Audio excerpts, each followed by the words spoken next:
Assalamualaikum warahmatullahi wabarakatuh.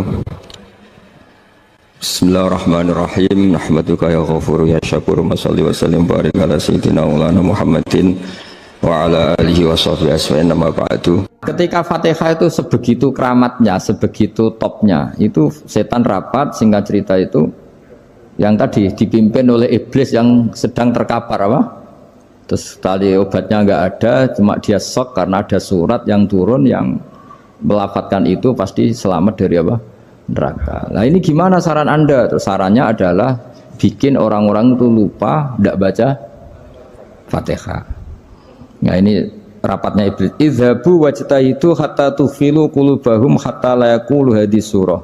Kala yuksiru qira'ataha wa la yakunu lahum ajrun wa thawabun bal yakunu lahum adzabun wa iqabun. Kemudian yang terakhir saya beri ijazah tentang Al-Fatihah ya, karena ini surat yang populer. Kalau saya ijazahi Quran 30 juz pasti sampean nggak hafal. Atau ijazah surat Baqarah, kalau mau Baqarah mau. Ijazahi surat Baqarah mau 2 juz setengah. Mau Mas Asep? Ya Fatihah aja yang gampang ya. Nah, ya kulhu Fatihah ini paket ringan ini. Tapi pahalanya apa? Besar. Ini beda ya, artinya selama ini mungkin Anda baca tapi monoton ya. Tapi ini saya bacakan teks aslinya tentang istilahnya itu mazaya itu kelebihannya Fatihah. Saya baca Arabnya dulu, nanti ini terakhir ya, ijazah tadi kan saran-saran umum tentang sosial. Ya, pokoknya jadikan kebaikan itu punya nilai sosial yang baik lah. Jadi nanti orang yang nggak amanah nggak laku, ya calon bupati, gubernur, presiden yang nggak amanah juga nggak laku. Begitu juga kiai yang tidak amanah juga nggak laku, suami yang nggak amanah juga nggak laku, istri yang nggak amanah juga. Sehingga kebaikan ini jadi nilai sosial yang dalam tanda kutip sudah keniscayaan. Yang diinginkan Allah itu seperti itu, bukan kebaikan yang dipaksakan karena kekuatan negara. Maksudnya kalau bisa kebaikan itu tidak usah dipaksakan. Memang satu apa ya, sudah satu kebutuhan. Kayak cerita-cerita di negara maju itu, bahkan apapun jatuh itu nggak ada yang ngambil apa itu. Makanya gambarannya Mekah Medina kan gitu kan, barang jatuh nggak ada yang berani apa ngambil itu, saking sudah jadi sistem.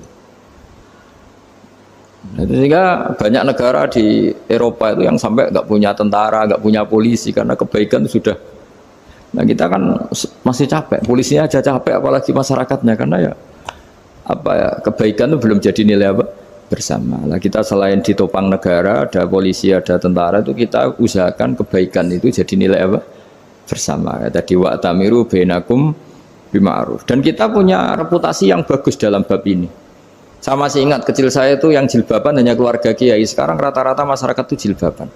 Dulu yang sekolah SMP, SMA itu jilbaban kadang dulu malah dilarang ya, harus sama seperti itu seragamnya. Sekarang sudah boleh dan nyaman. Lama-lama yang dapat simpatik ya yang pakai pakaian model tertutup seperti itu. Lama-lama gamane cara wong golek mantu ya golek yang seperti itu daripada yang blodor. Lama-lama jadi nilai bersama. Ya ingin saya seperti itulah. Di terminal juga sama.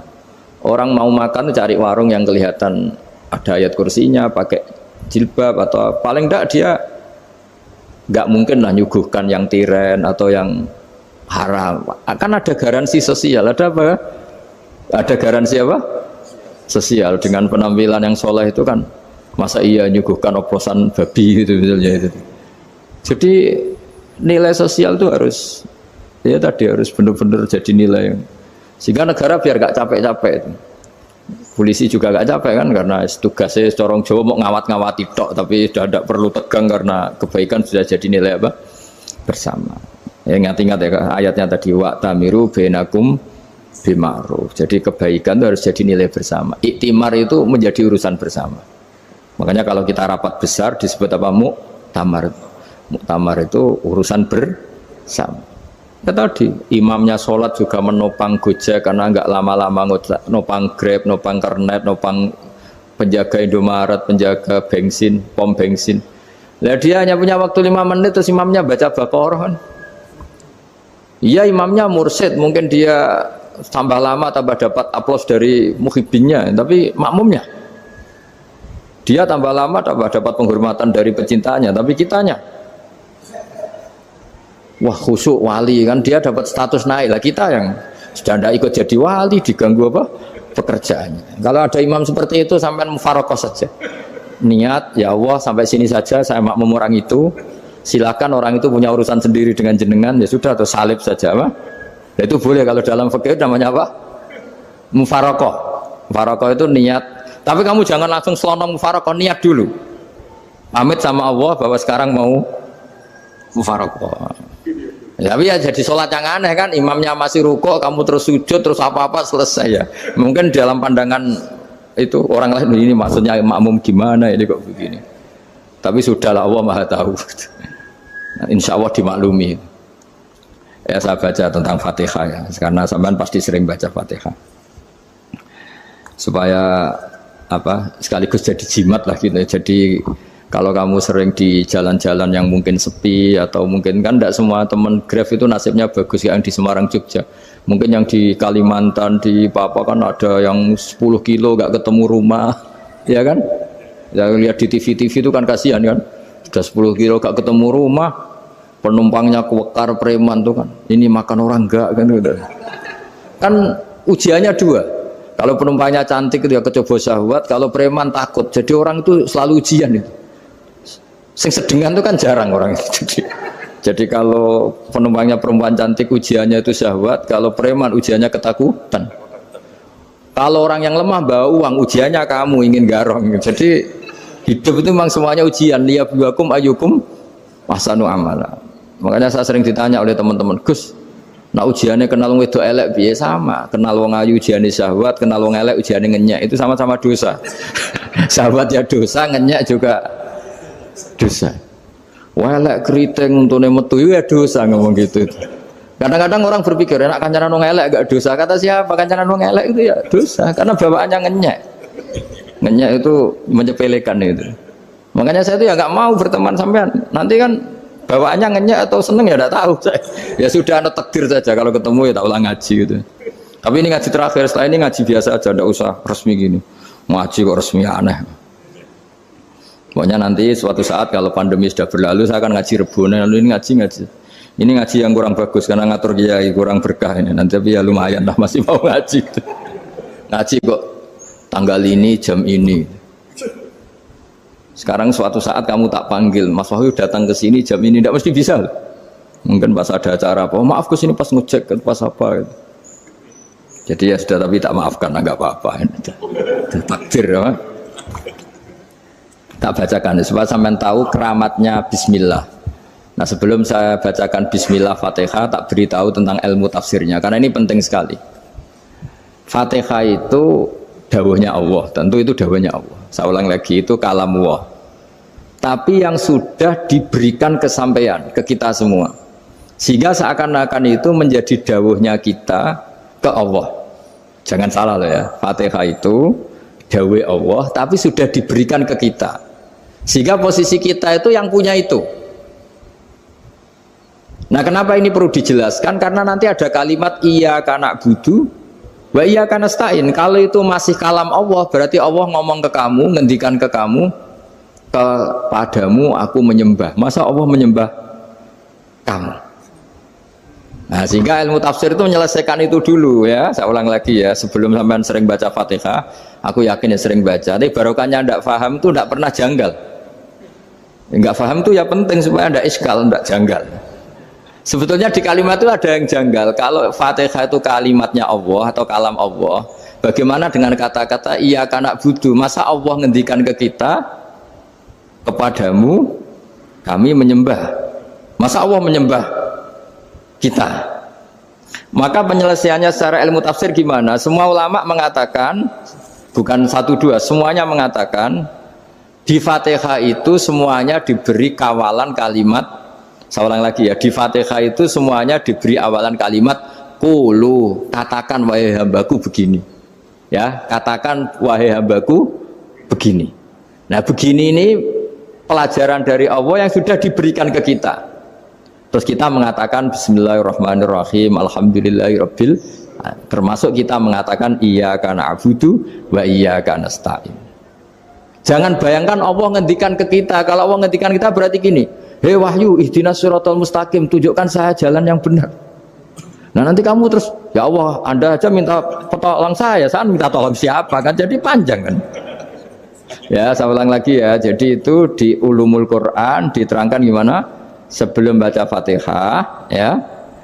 Fatihah itu kalamullah, ngendikane Allah, tapi yang sudah diajarkan ke kita dan sudah milik kita. Sehingga kalimat itu menjadi milik kita.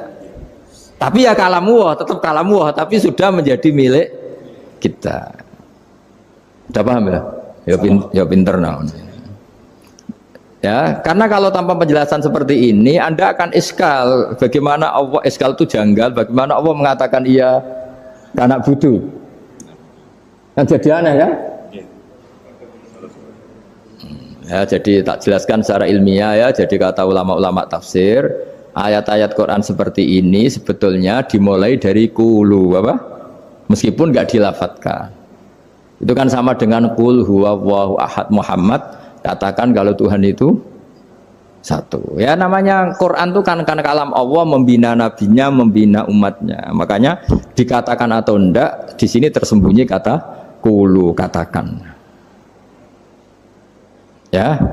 Jadi ya ibarat apa itu? Kamu ngajari anak kamu lah.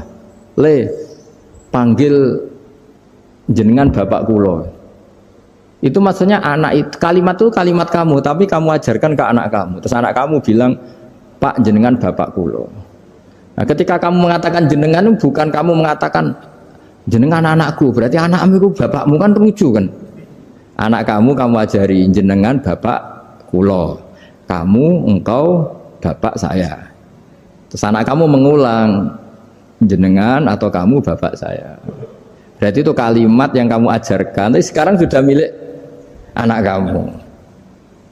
Kalau itu kalimat kamu kan lucu, masa anak kamu bilang bapak. Nah itu seperti itu. Jadi ulama memberi solusi atau jawaban iyyaka na'budu wa iyyaka, itu sebelumnya ada kata-kata qulu, katakan wahai hambaku, hubungan kamu dengan saya adalah katakan iyyaka na'budu wa iyyaka nasta'in. Terus hubungan kamu dengan saya katakan juga dalam doamu ihdinas siratal mustaqim. Jelas ya, jadi itu kalam Allah yang sudah milik kita karena diajarkan Allah untuk kita. Dong ya? Ya udah dong ya, gak jelas gak. Tapi bagus, gak jelas itu bagus.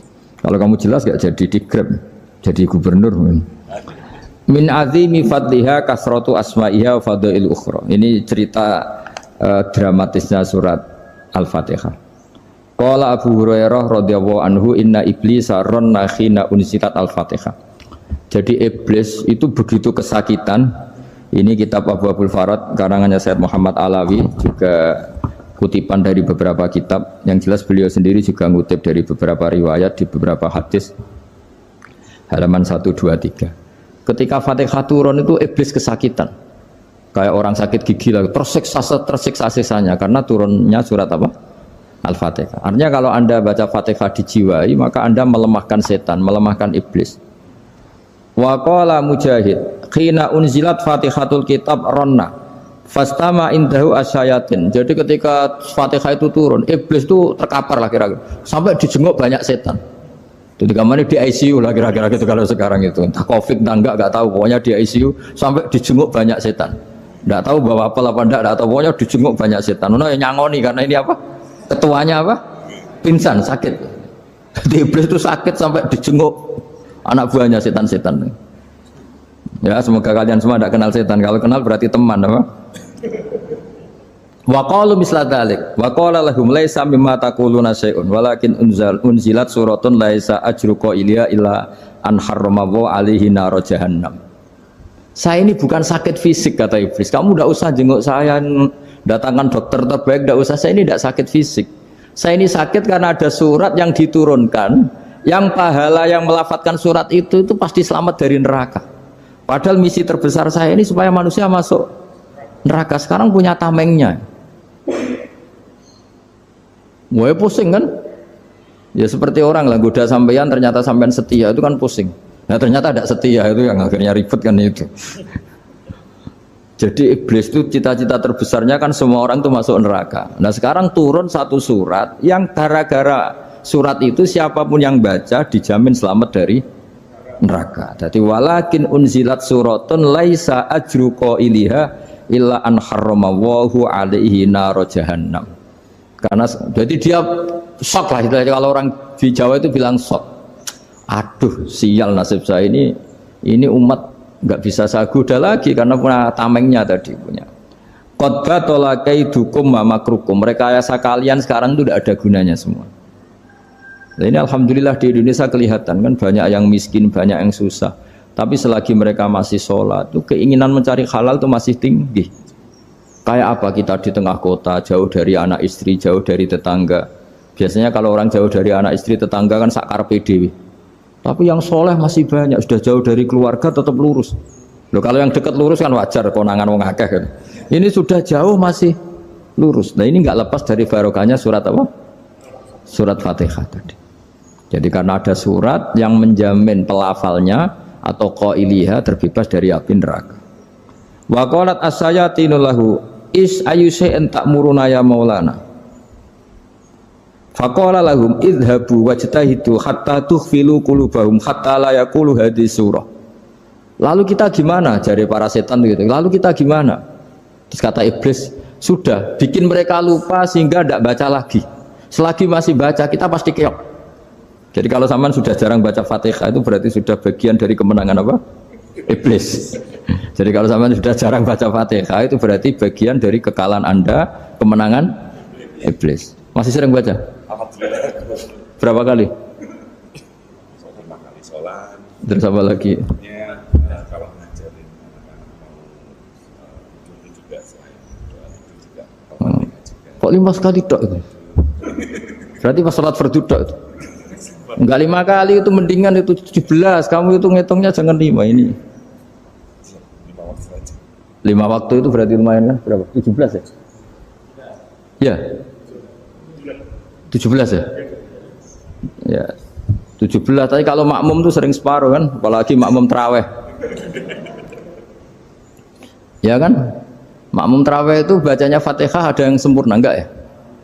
Ya enggak lah. Baru alhamdulillah rabbil alamin mampu ruko ikut ruko gitu. Makmum kan yang taraweh lah Mas. Kalau taraweh jarang sempurna ya. Fatihahnya itu. Kan imam sudah ruko. Kamu bacanya Fatihah sampai mana gitu? Baru setengah ya. Ya paling pas tarawih aja kan enggak sempurna ya. Apalagi kalau imamnya sing kilat tuh waduh malah. Nah, ketika Fatihah itu sebegitu keramatnya, sebegitu topnya, itu setan rapat singkat cerita itu yang tadi dipimpin oleh iblis yang sedang terkapar apa? Terus tali obatnya enggak ada, cuma dia shock karena ada surat yang turun yang melafatkan itu pasti selamat dari apa? Neraka. Nah ini gimana saran Anda? Terus sarannya adalah bikin orang-orang itu lupa tidak baca Fatihah. Nah ini rapatnya iblis. Idhabu wajtahidu hatta tufilu qulubahum hatta la yaqulu hadhihi surah. Kala yuksiru qira'ataha wa la yakunu lahum ajrun wa thawabun bal yakunu lahum adzabun wa iqabun.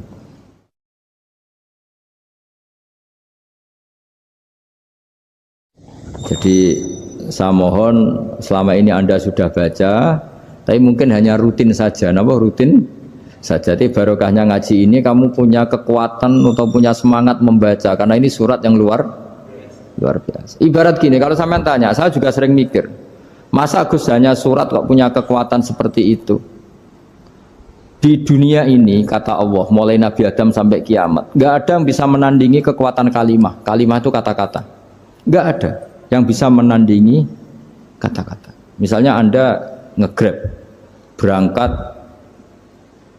istri cuek, berangkat cuek, itu beda dengan ketika meskipun satu kalimat, wes Pak muga-muga dilindungi pangeran, mungkin jenengan selamat, itu menjadi teduh dan semangatnya luar biasa karena kayak mendapat support.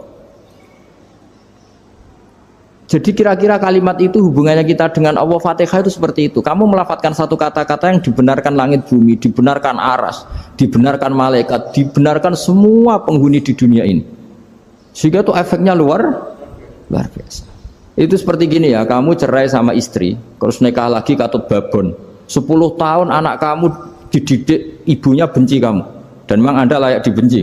Dididik. Dan sampai nggak pernah manggil kamu Pak.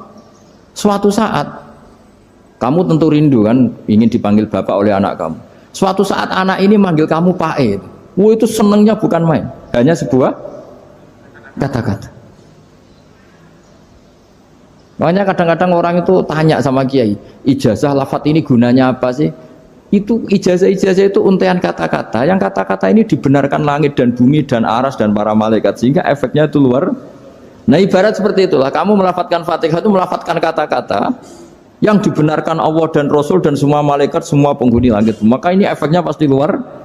Nah di sini lah orang-orang dulu itu tahu keramatnya itu, sehingga ketika melawan Belanda, melawan Jepang dulu itu kalimat-kalimat itu menjadi mantra yang luar biasa.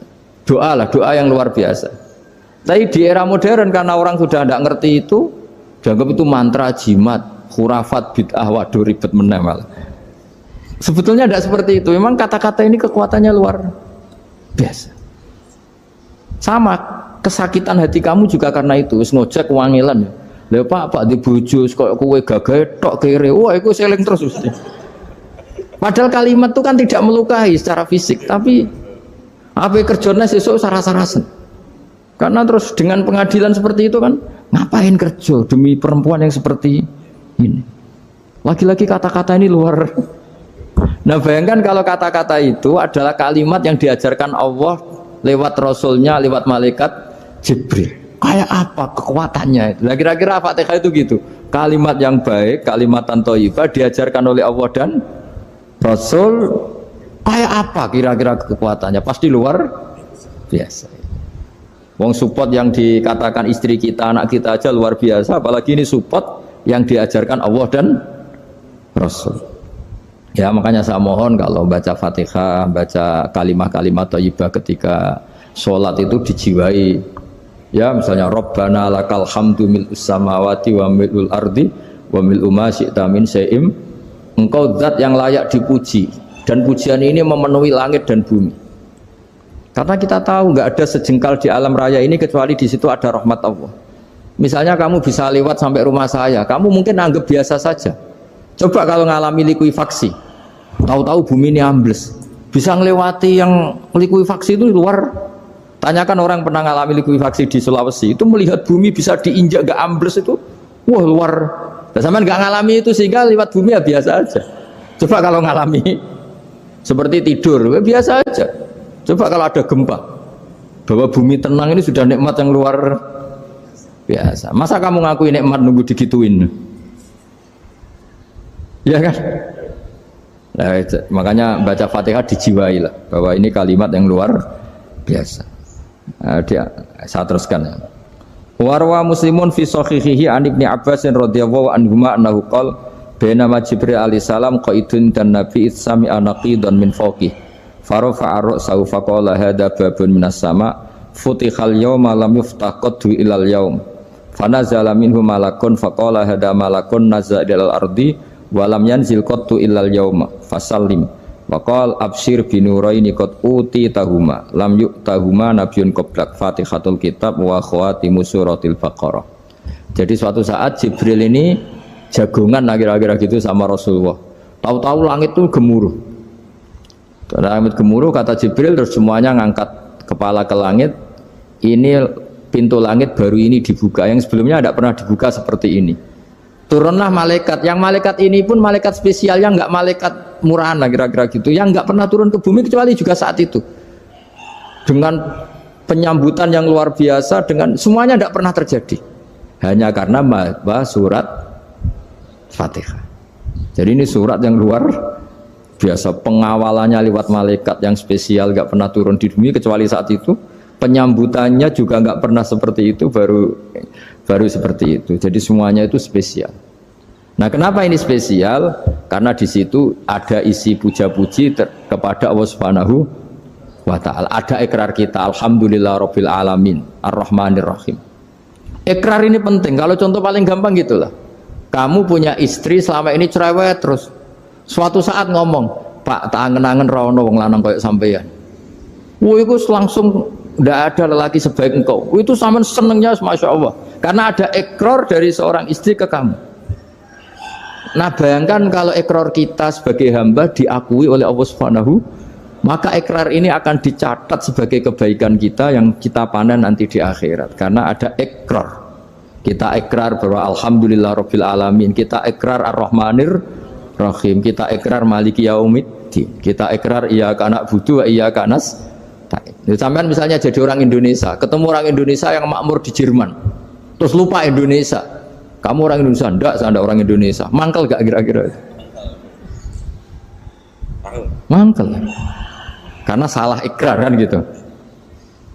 Ya jadi saya mohon jangan anggap kalimat itu hal yang biasa, tapi luar biasa. Nggih, ngoten mawon. Assalamualaikum warahmatullahi wabarakatuh.